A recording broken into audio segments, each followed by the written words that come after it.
Today we're going to continue the study of the first chapter of the Gospel of Mark in Greek. Especially, we're going to go over a relatively small, short verse, which is Mark 1:33. Mark 1:33 is a little verse, but kind of beautiful because it contains a clear eyewitness testimony directly from the mouth of St. Peter. And he speaks a lot to the faith of the people that had just heard about Jesus healing sick people and driving demons out of them. And the verse says this: Kai en hole hipolis episunegmene prostenthuran. Now, the verse starts with the usual kai, which is a conjunction we've seen it many times, means and. And then we have the subject of the sentence, which is here, hey polis. This is the subject. And then there is the verb, which is en, which comes from the verb to be. We're going to see that, to be. And it's connected with this participle, episunegmene, which refers to the subject, hey polis. This hole is just an adjective connected with the subject. All right?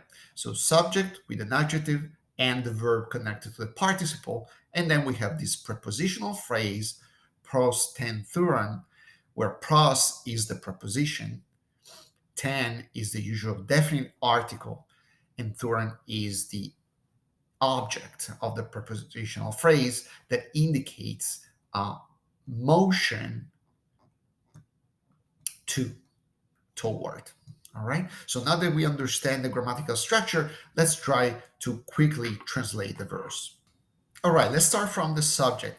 Hey, polis, hole.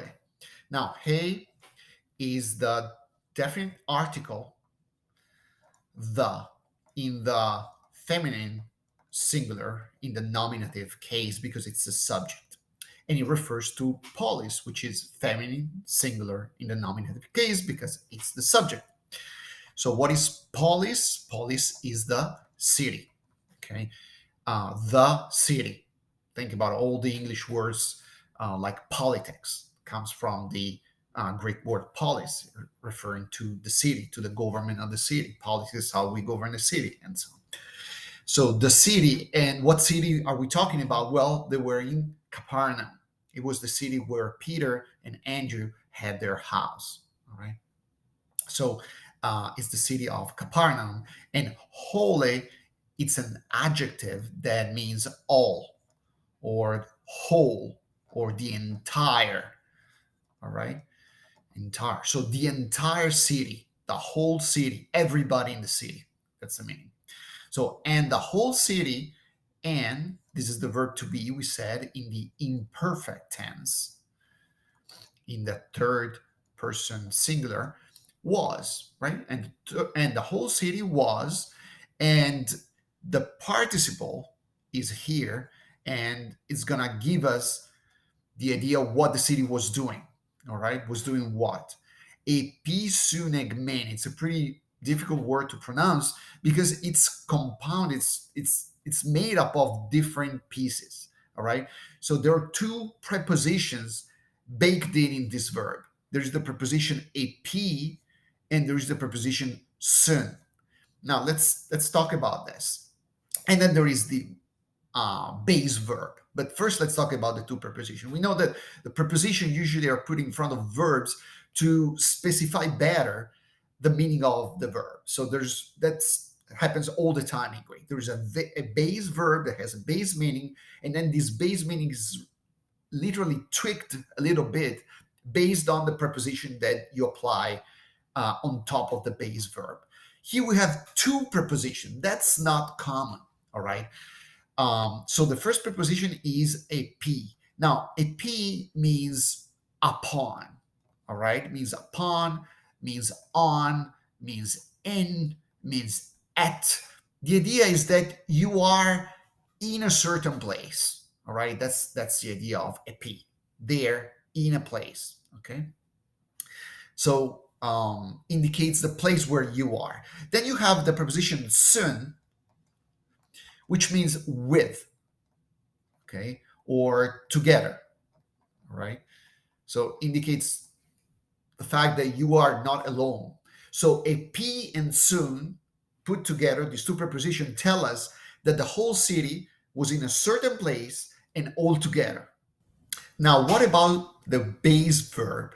It comes from this igmene. So igmene has this ending mene, which is in the feminine singular nominative case, because of course it has to agree with the subject, hey polis, which is feminine singular nominative, and it's a participle conjugated in the perfect tense, in the middle or passive form.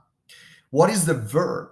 Well, the verb igmene comes from the verb ago.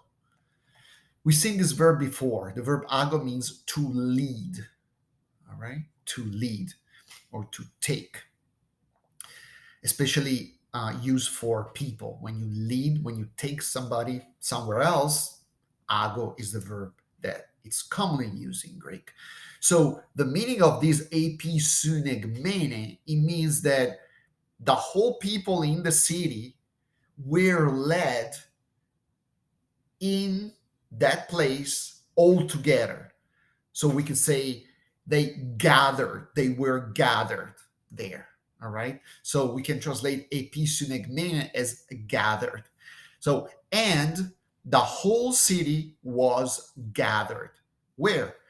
Pros ten thuran. This prepositional phrase tells us where all these people were gathering. And so we have the preposition, which is pros. Pros means a movement to a place, okay, towards a place. All right. We've seen it many times, and it wants the accusative case. And in fact, we have it here. En and an, these are ending in accusative case. Ten is the accusative case, feminine singular of the definite article the, because it's attributed to, it's connected with the name, which is thuran, which is a feminine singular in the accusative case. Thuran means door. Okay, it's the door. So the whole city was gathered at the door. Now, what door is Mark talking about here? Well, we need to remember that Jesus had just got out of the synagogue from Capernaum in the morning after the Sabbath ceremony. Then he had gone straight to the house of Peter and Andrew, and there he had healed Peter's mother-in-law. And then at night of that Sabbath, when the sun set, people knowing that Jesus could work miracles in them started bringing, remember, just after the sunset, because it was a Sabbath, so they had to wait until the sun would go down for the Sabbath to end to be able to perform works. They were carrying all the sick people to Jesus to heal them. Now, where was Jesus? Jesus was at Peter's house. And it's very likely that people knew that when Jesus was in Capernaum, very likely was staying at Peter's and Andrew's house. And so they were searching for him there. That was the first place they would go to. And so the news that he was there spread probably very quickly.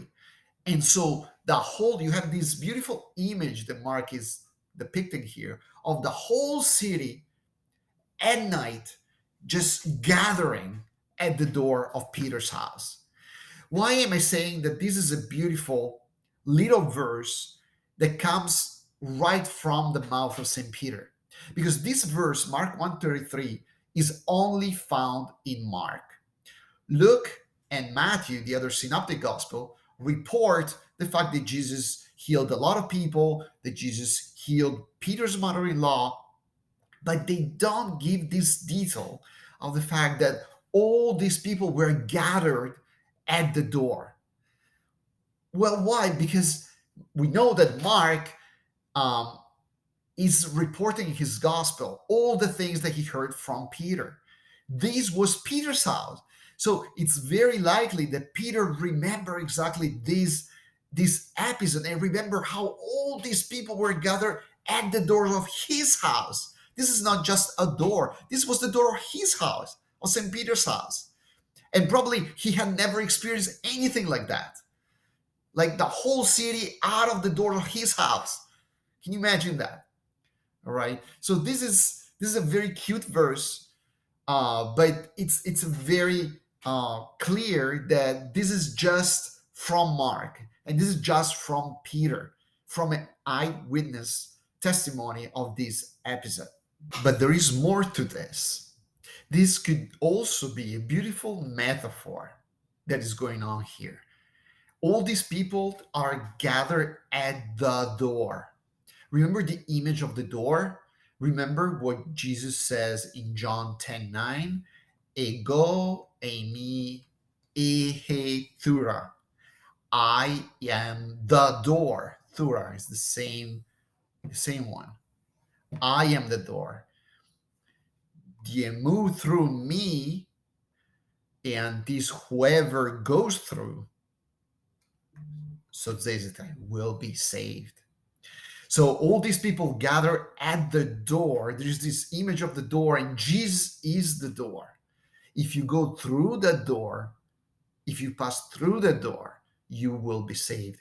All these people had this faith of gathering around Jesus, gathering at the door with this hope being able to make it through and be healed as we have the hope through Jesus to make it through heaven and be saved.